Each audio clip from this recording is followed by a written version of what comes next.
Tiens, c'est le majeur qui manque sur celle-là. Dans l'histoire, c'est l'index qui manque. Un index arraché avec les dents, par Sir John Rowell en 1883. Salut à vous les amis de la terreur.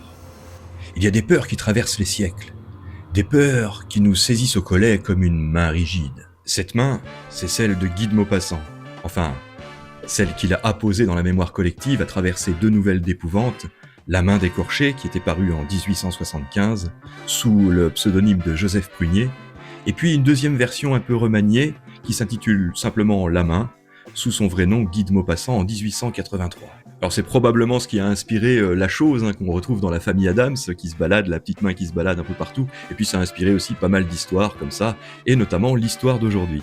Alors vous l'avez compris, le récit que je vous propose aujourd'hui, eh bien c'est un modeste hommage de ma part à la plume de Guy de Maupassant, qui est un des premiers auteurs de classiques que j'ai apprécié, parce qu'il a écrit aussi beaucoup de nouvelles fantastiques et de nouvelles d'épouvante, et elles font encore flipper aujourd'hui. Il a vraiment une façon de rendre le climat et l'ambiance vraiment pesante. J'adore Guy de Maupassant. Alors j'ai repris quelques bribes du récit original qui est maintenant dans le domaine public pour les disséminer au milieu de ma propre histoire.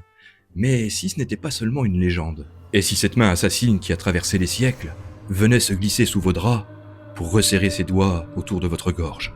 Bon, on va encore passer un bon moment sur la chaîne Sturpy Horror Stories, et très bientôt vous pourrez retrouver ces frissons et ces frayeurs des Échos du Crépuscule en version livre sur la librairie Amazon. Bon voyage. Pierre clique sur l'icône en forme d'oignon. Tor, le serveur pour se connecter au dark web. Il retourne sur le site du reseller où il avait repéré l'article qui l'intéresse. Véritable main de sorcier assassin. Les enchères se terminent dans moins d'une minute. Pierre ajoute 200 € dans la cagnotte. Un autre utilisateur renchérit 200. Pierre attend le dernier moment.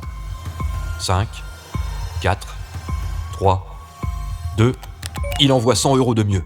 1, 0. Adjugé à 4300 €. Pierre lève son poing devant l'écran. Yes! Il ne croit pas aux malédictions, aux pouvoirs magiques, aux morts qui reviennent réclamer vengeance. Mais cette main, il la lui fallait pour enrichir sa collection. Elle sera expédiée sous 4 jours par pli discret via une société de livraison privée.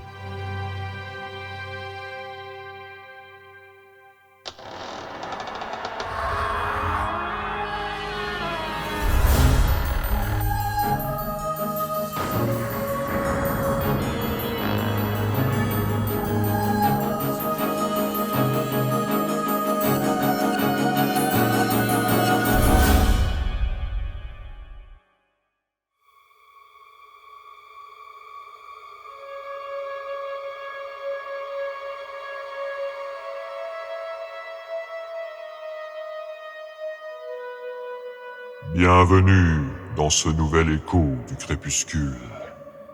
La main de ce sorcier assassin, disparu en 1883, fut retrouvée sur la tombe de celui qui l'avait tranché. Un Anglais du nom de Sir John Rowell. L'homme à qui cette effroyable main fut arrachée avait étranglé sa femme avant de la précipiter dans un puits. Il avait pendu le curé dans son église, celui-là même qui avait célébré son mariage. Il avait aussi jeté la malédiction sur les paysans de la bourgade, pourrissant le lait dans le pis des vaches et frappant les bébés de malformations congénitales. Le sorcier, dont on a oublié le nom, fut finalement tué d'un coup de sabre par Sir John Rowell, qui lui trancha ensuite la main pour la faire sécher. Rowell avait gardé la main écorchée comme un trophée, et aussi pour conjurer les mauvais sorts lancés par son défunt propriétaire. Cette horrible main noircie présentait une apparence ignoble, décharnée, avec des ongles jaunes, les muscles à nu et des traces de sang ancien. Le sang pareil à une crasse, sur les os coupés net, comme d'un coup de hache, vers le milieu de l'avant-bras. Rowell avait arraché la peau avec un caillou coupant avant de la laisser 8 jours au soleil. Les doigts démesurément longs étaient attachés par des tendons énormes qui retenaient des lanières de peau à certaines places. Cette main était affreuse à voir. Écorchée ainsi, elle faisait penser naturellement à quelque vengeance tribale. Sir John Rowell prétendait devoir la laisser scellée à une chaîne pour ne pas qu'elle s'échappe. L'esprit malveillant du sorcier sans nom y était, paraît-il, resté attaché.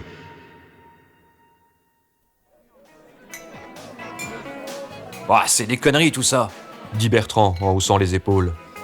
Le coude sur le comptoir, Pierre émet un petit rire par le nez. Je sais, mais ça n'empêche que c'est un objet complètement insolite. Des plateaux à la main, les serveurs vont et viennent entre le comptoir et la salle, zigzagant entre les clients. Ouais, 4000 boules, 4300. Tant de pognon foutu en l'air, chacun ses petits plaisirs. On appelle ça une glory end, une main de gloire. Elle éloigne le mauvais sort. Du folklore, rien de plus. On prétendait aussi que les cambrioleurs s'en servaient pour plonger les habitants d'une maison dans un profond coma pour bosser peinard. Mais en gros, ça protège quiconque la possède.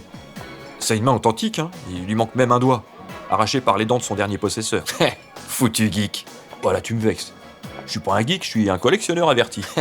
T'es surtout un bon pigeon. Et tu vas le recevoir quand, ton trésor insolite? Ça devrait plus tarder. S'ils le livrent pas encore par erreur chez Jean. Ils confondent toujours. Ouais, ces foutus livreurs savent pas faire la différence entre le numéro 1 et le numéro 1 bis. En même temps, je les comprends. Jean et toi, vous portez le même nom. Oui, mais pas le même prénom, merde. Après, c'est ton frangin, il va pas te piquer ton colis. Non, mais le temps qu'il pense à me le rapporter, des fois, il se passe une semaine. La dernière fois, il avait même déballé mon boulet de canon de la guerre de Waterloo. Sacré Jeannot. C'est un artiste, il a toujours été un peu tête en l'air. Je te le fais pas dire.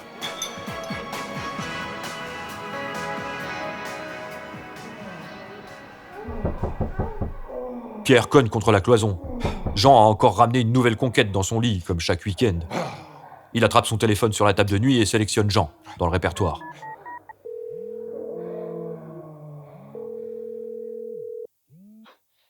Ouais. Tu voudrais pas faire moins de bruit? Il est 2h du mat', sérieux. Je pensais que t'aimais bien profiter un peu. Un rire éclate à côté de Jean dans le haut-parleur. Pierre grogne. Ouais, c'est gentil de partager, mais j'ai déjà ce qu'il faut. Tu parles de Brigitte? Vous aviez pas rompu? On essaye de recoller les morceaux. J'avoue que c'est un peu compliqué, mais bref. Si tu baisais dans ta chambre au lieu de faire ça dans ton salon, j'entendrais rien et je pourrais pioncer. Ouais, y a un chanteur qui disait la bandaison, ça se commande pas. Fernande. Quoi? Quoi, Fernande? C'est le titre de la chanson, c'est Georges Brassens. La bandaison, papa, ça ne se commande pas. T'es zico si tu connais pas Brassens, bravo les lacunes. Ouais, bon c'est pas que je t'aime pas, mais là j'ai encore du pain sur la planche. Allez, raccroche, viens là. Au fait, tu vas peut-être recevoir un colis à mon nom. Essaye de pas l'ouvrir cette fois. Ouais, ok, allez, dors bien. Pierre soupire en se plaquant les bords de l'oreiller sur les oreilles. Inquiet du retard pris par sa commande, Pierre clique sur l'oignon et tente de retrouver le site du receleur. Mais l'adresse le mène sur une page noire. Si son patron savait qu'il prend sur ses heures de travail pour s'adonner à ses achats compulsifs, il verrait ça d'un mauvais œil. Mais ce sont les avantages du télétravail. Et puis, c'est pas comme s'il n'était pas efficace le reste du temps. Les bénéfices que la boîte réalise grâce à lui ne relèvent pas du nombre d'heures, mais de la portée de ses compétences. Le développement en cybersécurité, c'est pas une affaire d'ingénieur débutant. C'est en connaissance de cause que Pierre utilise le circuit underground du Darknet. Non pas pour commettre des actes répréhensibles, mais pour garder un relatif anonymat.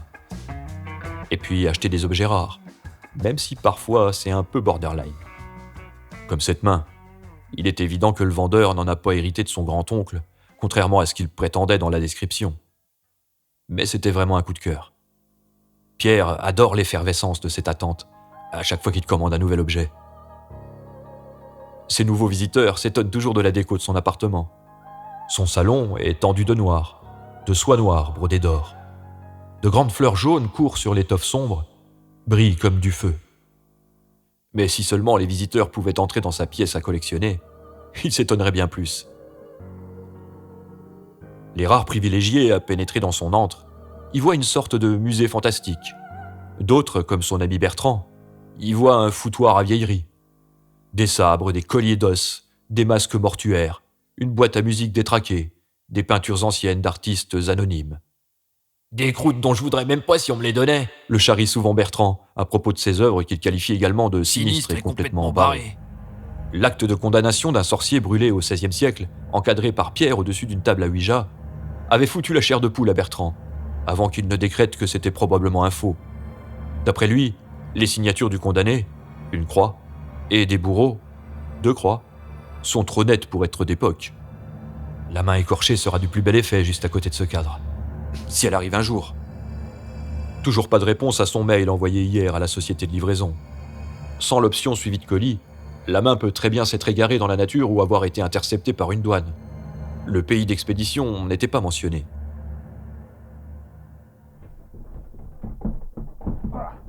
Dans la nuit du vendredi suivant, Pierre est réveillé en sursaut par le vacarme venant de chez son frère. « Allez, il remet ça. Tous les vendredis, c'est la même. » Comme un rituel, Pierre frappe contre le mur, puis appelle Jean sur son téléphone.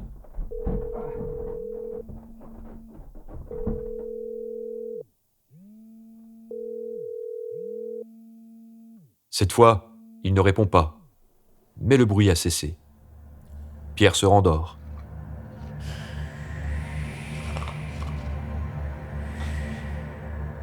Un léger vent siffle par la vitre entrebâillée. Les rideaux ondulent en filtrant la lumière de la lune pleine. Pierre remue son nez en ayant la sensation que quelque chose vient de lui effleurer le visage. Puis il porte une main à sa joue en ouvrant les yeux. On vient de le toucher. Il sent une présence.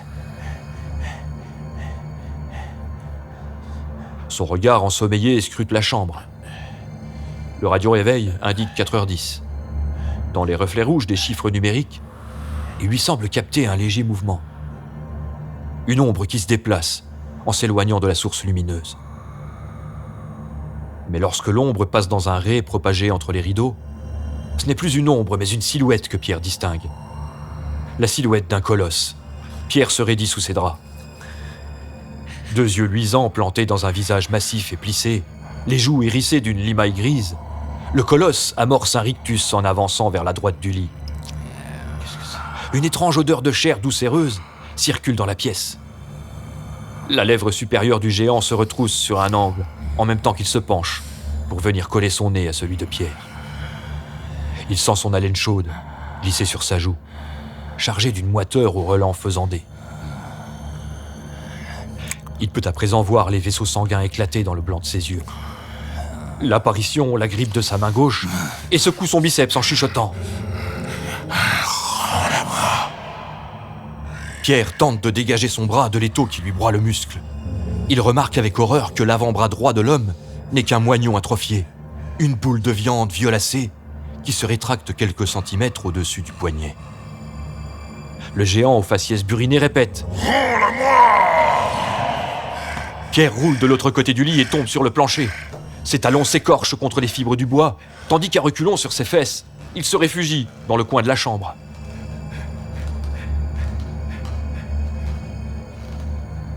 La terrifiante vision a disparu, mais son odeur malsaine règne toujours dans l'atmosphère. Pierre la sent toute proche. Plus un mouvement, plus un bruit. Rien. Plus rien. Pierre sent des larmes forcer la bordure de ses yeux dans un irrépressible picotement bouillant. Il souffle. Quel cauchemar! Le lendemain, en milieu d'après-midi, Pierre reçoit enfin une réponse à son mail de réclamation.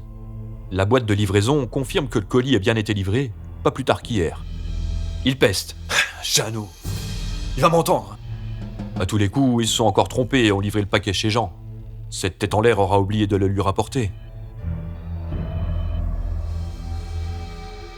Pierre longe le trottoir jusqu'au perron voisin. La camionnette de Jean est parquée à cheval devant la porte du garage. Il sonne. Pas de réponse. Il sonne une seconde fois. Frappe au volet. Tend l'oreille. Silence total. Si ce n'est le chien d'un voisin qui piaille un peu plus loin dans un jardin. Putain, Jeannot, c'est pourtant pas l'heure de la sieste. Il secoue le bouton de la porte. Verrouillé. Il se dirige vers le garage et tourne la poignée. La porte en métal bascule sur ses ressorts. Depuis le garage, il rejoint la salle de séjour où la télé fonctionne en sourdine. Personne. Le salon. Personne. La cuisine. Personne. Mais sur la table, une paire de ciseaux est posée à côté d'une boîte ouverte. Évidemment, sur le ticket d'expédition du papier d'emballage, il reconnaît son nom. Et surtout, son prénom. Pierre Maupassant, résidence Belle-Amie, 1 bis rue Mont-Oriol. Mais la main n'est plus dans la boîte. Il appelle. « Jeannot, t'es là ?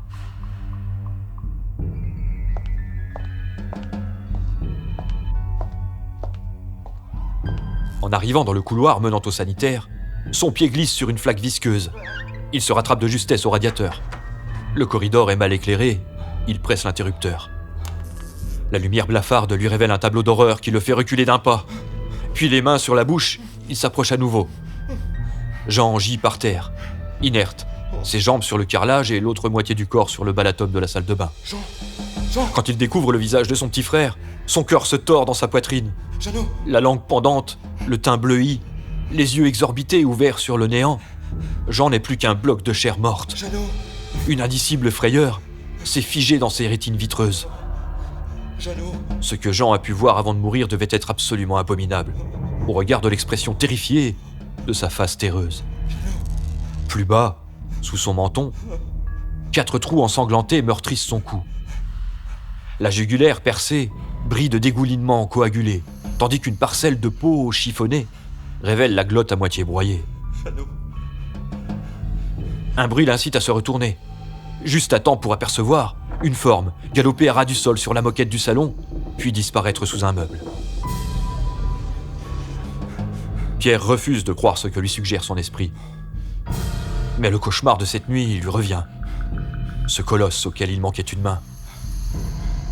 Est-ce seulement possible qu'un membre privé de son corps puisse se mouvoir en toute indépendance ? Bien entendu que non. Les doigts tremblants, il attrape son téléphone dans la poche arrière de ses jeans et appelle le 17. Allô ?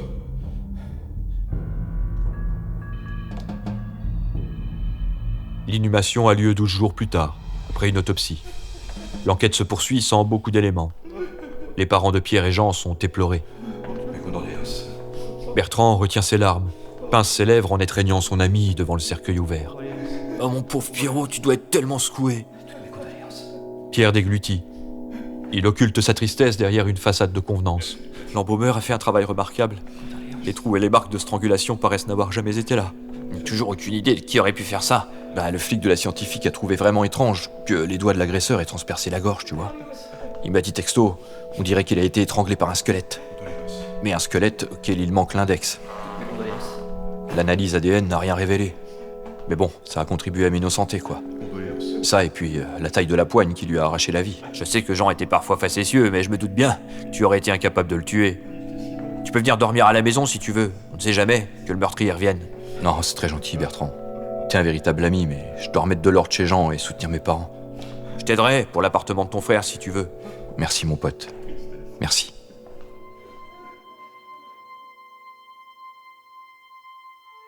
Même à Bertrand, Pierre n'a pas osé mentionner la main.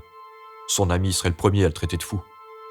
Quant à ses parents, ils le conspiraient sûrement pour oser salir la mémoire de son frère avec des suppositions aussi grotesques. Une main coupée qui assassine, une main pourvue de conscience qui étrangle les gens. C'est du domaine du surnaturel. Formuler une hypothèse pareille relèverait de la démence. Pourtant, c'est ce que Pierre croit, alors que l'enquête dirige ses faisceaux vers des mobiles plus terre-à-terre. Pour lui, tout concorde. Sa visite cauchemardesque du colosse à la main manquante, les marques de doigts sur le cou de Jean, la chose étrange qu'il a cru voir se faufiler sous le living. L'accès à l'appartement de son frère est interdit pour le moment. 2 banderoles police nationale barrent l'accès à la porte et des scellés ont été placés à toutes les issues. Si la main s'était baladée là, la police l'aurait sûrement retrouvée. Ou alors le paquet ouvert sur la table n'était pas la main ? C'est improbable, car Pierre ne se souvient pas avoir passé d'autres commandes récemment. C'est forcément la main qui se trouvait dans la boîte. Où est-elle maintenant ?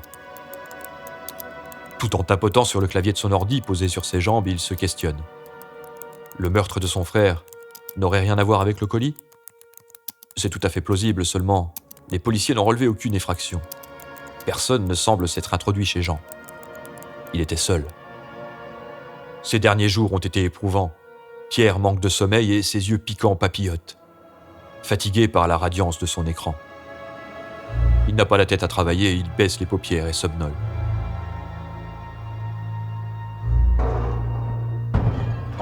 Pierre s'éveille en sursaut.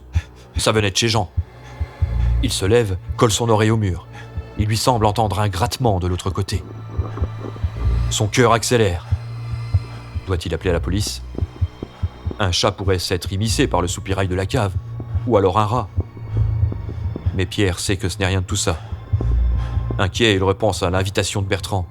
Ça serait peut-être plus prudent d'aller dormir chez son ami. C'est ce qu'il fera si son malaise persiste.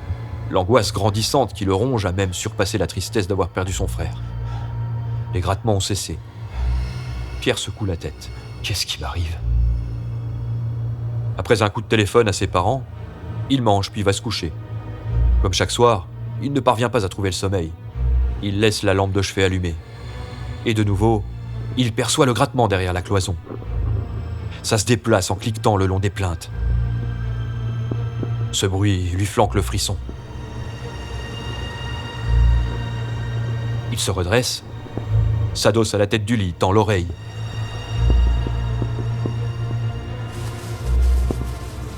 Un bruissement dans le coin de la chambre détourne son attention. Et soudain, comme un gaz qui s'enflamme, la silhouette diaphane du colosse se matérialise. Le son glutineux de sa langue qui claque dans sa bouche sort du néant. Un son écœurant, un son terrifiant. Et ce parfum acidulé de charogne. Le cœur trépidant contre ses côtes, la bouche asséchée par la peur, Pierre demande « Qui êtes-vous ? Qu'est-ce que vous voulez ?»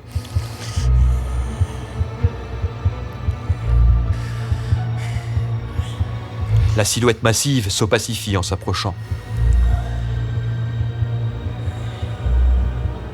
La bouche entr'ouverte laisse apparaître ses dents sales. La peau de ses lèvres est craquelée, formant des petits copeaux secs qui ressemblent à des écailles.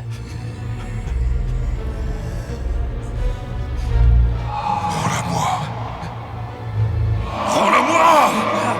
L'apparition fond sur lui comme un fauve bondit sur sa proie. Pierre se crispe, se protège de ses avant-bras. Une enclume le percute. Il sent une matière froide le traverser, un courant glacé qui passe à travers sa poitrine pour ressortir par son dos. Il cesse de respirer. Son diaphragme se bloque. Son visage est figé de stupeur. Il voit la mort en face.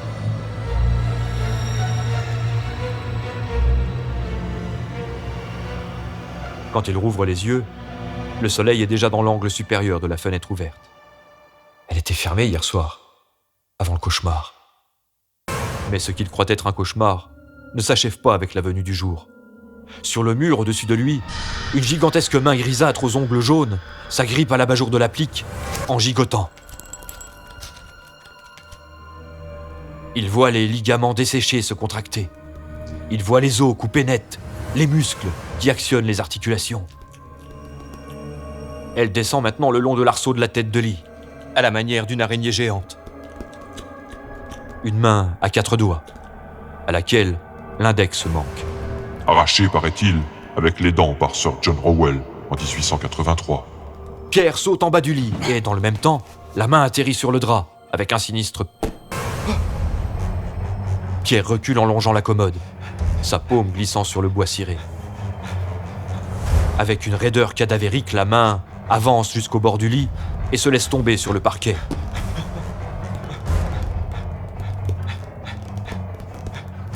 Pierre, pétrifié, a un moment d'hésitation. Il aurait dû courir. Trop tard, la main lui jaillit au visage comme un diable de sa boîte. Elle se serre à sa gorge. Pierre tord son cou, donne des coups de menton, mais la poigne se contracte sur sa trachée et il ne peut plus respirer. Tandis qu'il suffoque, la vision du colosse au bout de la main décharnée se matérialise. La main et le corps du sorcier assassin sont maintenant réunis.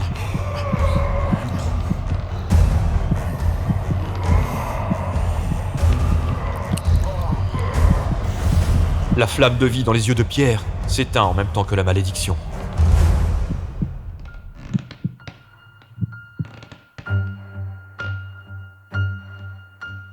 Inquiet de n'avoir pas de nouvelles, Bertrand retrouvera le corps de son ami sur le tapis de sa chambre, 3 jours plus tard. Pierre est ainsi mort de la même manière que Jean. 4 trous à la gorge et la pomme d'Adam broyée. À cette seule différence que dans la bouche de Pierre, coincée entre ses dents, on retrouvera les 2 premières phalanges d'un auriculaire d'origine inconnue.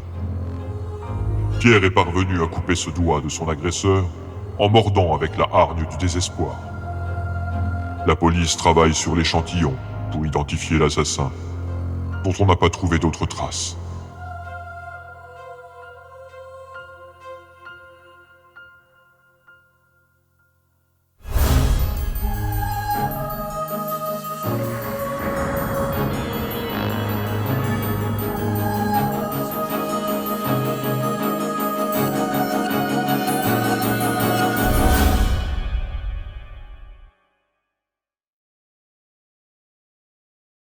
Incarnez le personnage d'un des prochains échos du crépuscule en laissant votre prénom ou surnom en commentaire avec quelques détails sur vous qui seront les caractéristiques de ce personnage.